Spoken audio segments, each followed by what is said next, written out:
So our topic today is about facing fear. And as I was saying previously, I've had a very long journey over the last few years with fear, and completely changed my thinking and my relationship with fear, and how I work with fear within my life. So it is a topic that's extremely close to my heart, and I don't know if I would be here sharing this with you if it wasn't for facing fears. And I was saying earlier that sitting here doing this broadcast is something that's very uncomfortable for me and outside of my comfort zone, but it's close to my purpose to be sitting and sharing this. And despite the fact that I'm very used to public speaking, this is still intimidating. So please be very forgiving. I can see, I can't imagine anything worse happening now after having just lost my broadcast. So I'm pretty certain now things can only be smooth sailing from here, hopefully. So, okay, so I'm just, I don't know if anybody else is going to join us now. So I'm going to, yes, hello Karen, welcome back. Yes, I am back. So we're going to go ahead and dive right in because we're obviously a little bit behind schedule now, and get straight into the topic. So I'm going to just start off by sharing a little bit about my background and how my view and how I work with fear, how that's changed. So I've spent almost my entire adult life running away from anything that scared me. I managed to cultivate for myself over the last 20 years or so, very safe, secure life, where very little could go wrong, very little could hurt me, and yes, I lived in safety. And I had a good life. I enjoyed my life, and I thought I was really, really, really happy.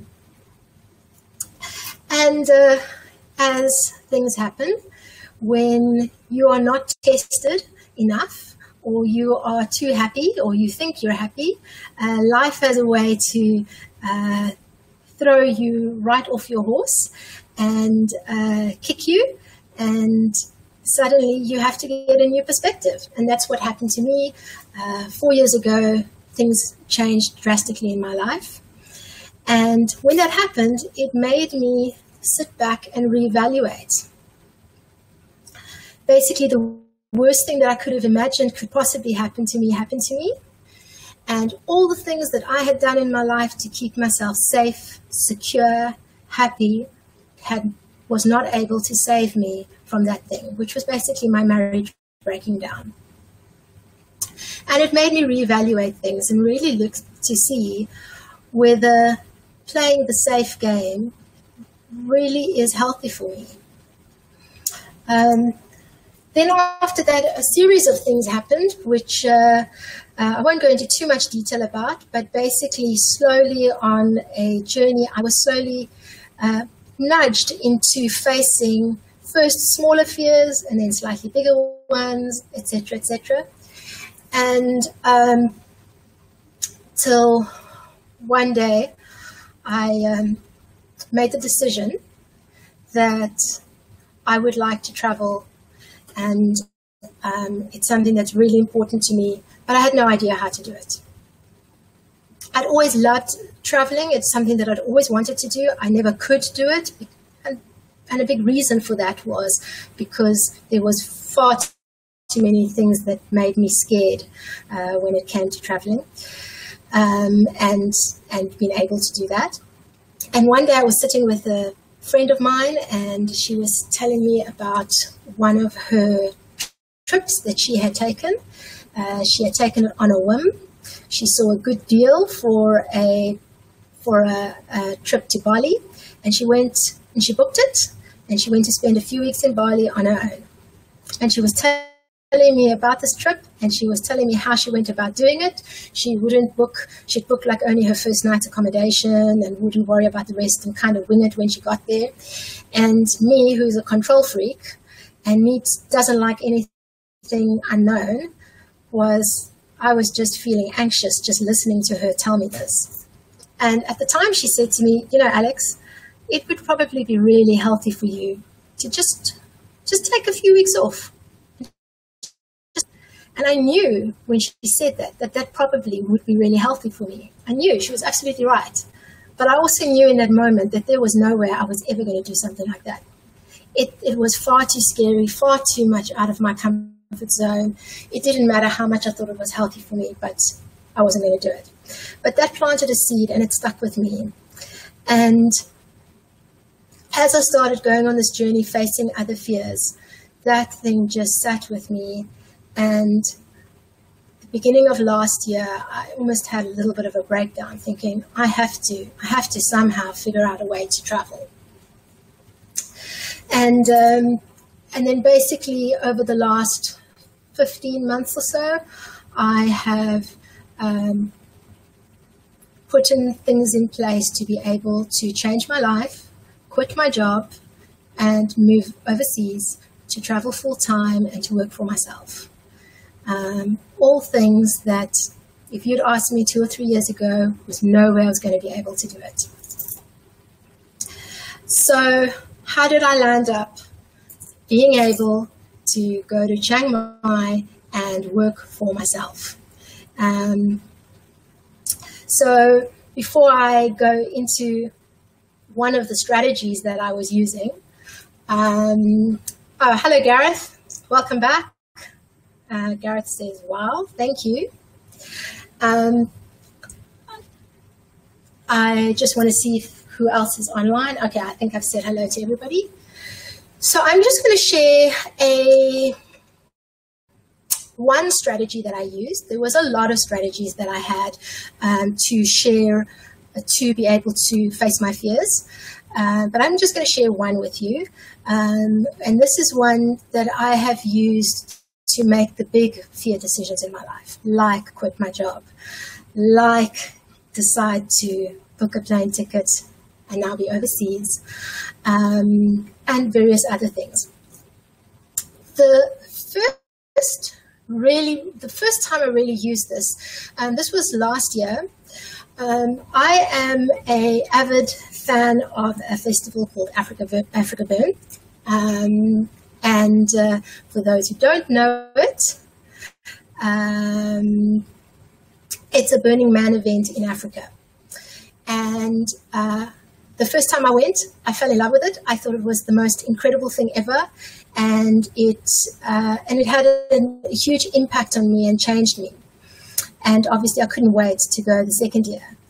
But as circumstances happened, the second year, the people that I'd been with the first year and anybody else who I knew who were burners, for various reasons, either weren't going or landed up being involved in another project or going to theme camp or anything. And I kind of found myself on my own, wanting to go to Africa Burn, but nobody to go with.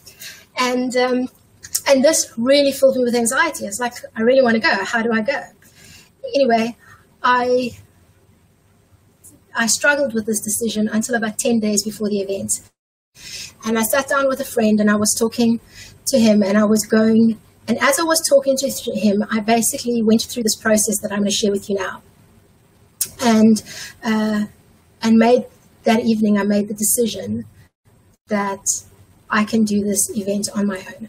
And I packed my car 10 days later and I went to Africa Burn on my own. It was the best decision I ever made. Because had I not done that, had I not faced that massive fear, I would not have thought leaving that place going, if I can do that, I can travel.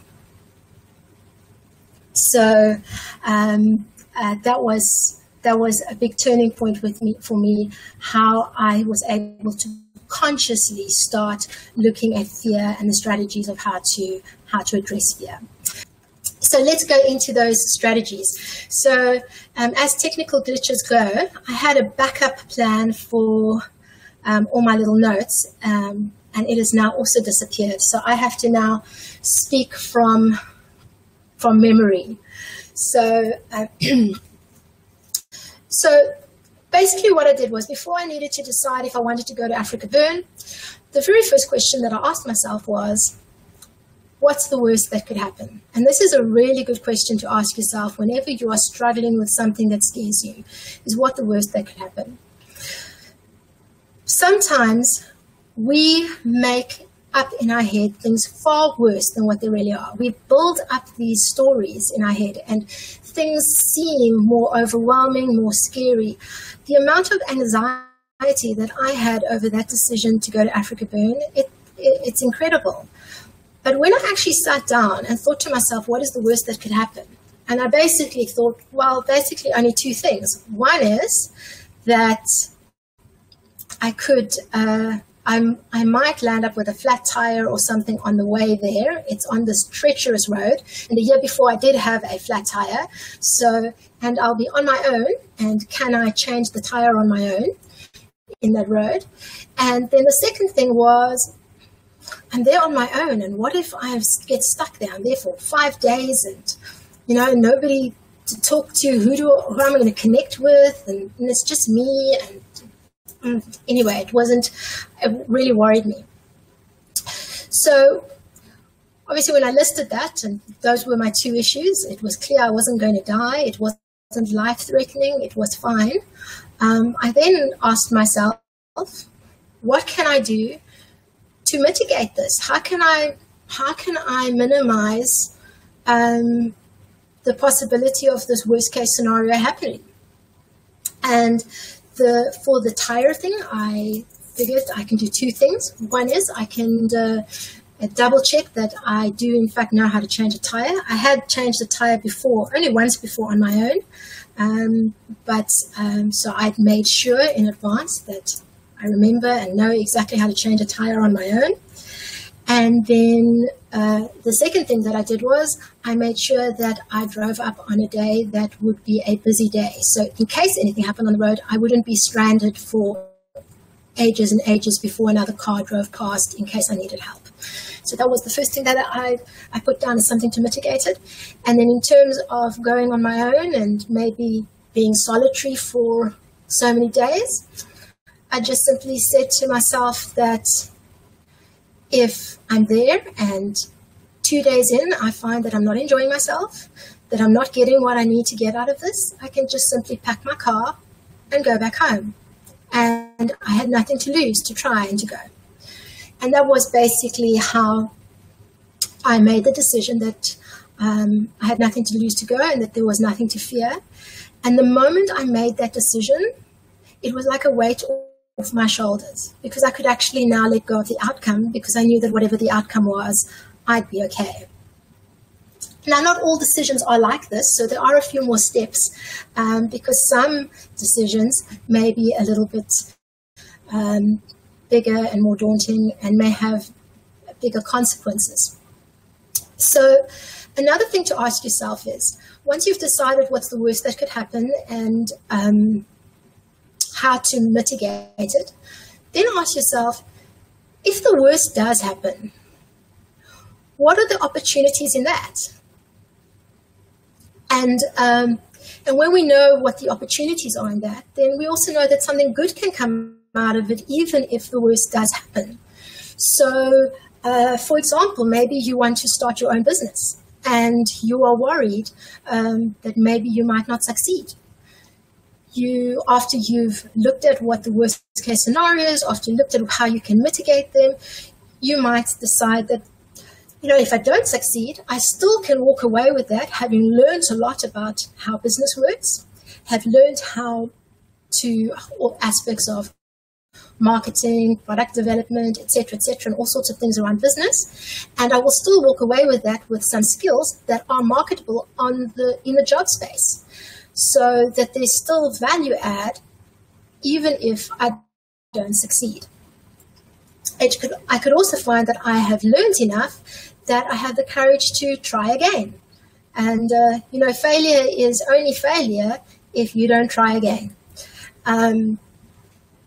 So asking yourself what the opportunities are out of failure can also make it much easier to take the decision to take a risk and to face your fear. The next step also to do is, it's good also to look at the other side of the equation. It's it's good also to look at, what if everything went as I wanted it to? What if everything that I wanted manifested exactly like my dreams would have it? And answer that question and lay it out carefully. What would it look like for you if you succeeded? What is success?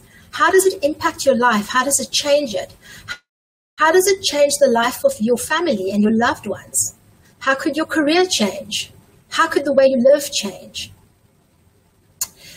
And when you look at that, the next step is to really make sure that you don't only know it logically and rationally, but that you internalize it. And ask yourself how you would feel if you achieved that. Really try and understand that feeling. Because fear is a feeling, and you need to counteract that feeling with another one, with a positive one. And the reason why it's important to get emotionally involved with this question is because when we make decisions, our decisions are generally based on our emotional state. And that's because our emotions and our decisions and our behavior are all controlled in the same part of the brain, which is basically within our limbic system. Our rational thought and our logical thought, that is controlled in a separate part of the brain, in our neocortex. So our behavior, our decision-making, etc., is much closer to our emotions and our feelings. So if we want to override our fear and the decisions that are going to be made as a result of fear, we need to have another stronger emotion, positive emotion, to help cement that decision to face fear. So you really want to get fully engaged and emotively engaged into that picture of what success will look like and how it will make you feel. The sense of joy you might get out of it, the sense of pride, the security, whatever it might be, and to really, really, really immerse yourself into that. And then once you've made a decision, sometimes when you make a decision, it's still a long journey to actually be seeing it enacted.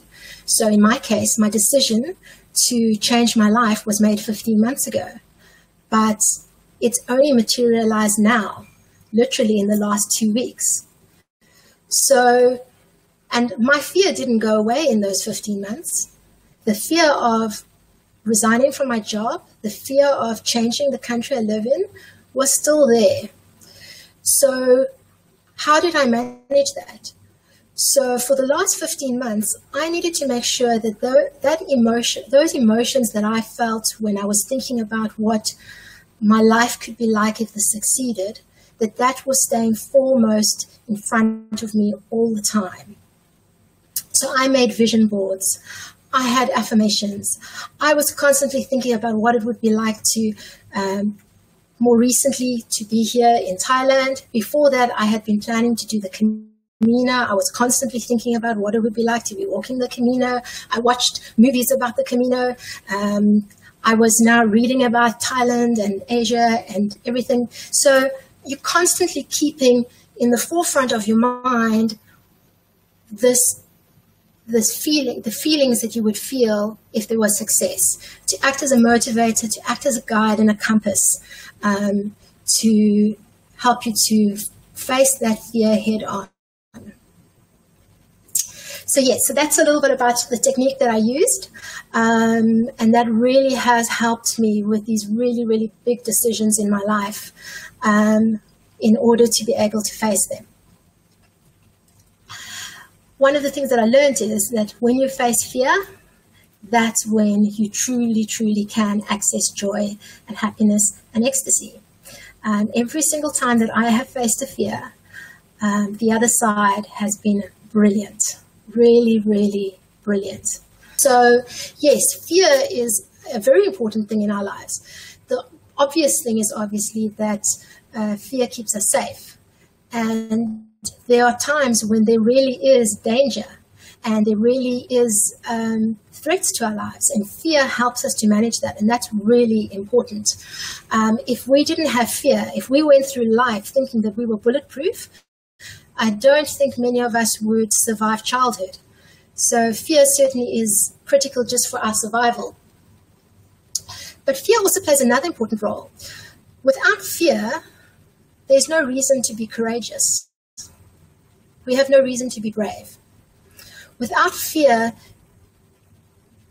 there is only a comfort zone. There's no boundaries to that comfort zone. There's nothing to step out of. And if there's no comfort zone to step out of, if there's no reason to find courage, then where's the growth? How do we as human beings grow and become better versions of ourselves? So yes, fear does play an incredible role in making us better human beings and making us more whole people. So yes, it's a very, very important part. And the goal isn't really to have no fear. In fact, we should welcome it. When there is fear, we should go towards it, because that is normally a big sign saying this is where you're going to grow. This is where you're going to become better. And we should be embracing it. I have fear. There's a common mistranslation that causes us trouble. We say, I am afraid, as if the fear is us forever.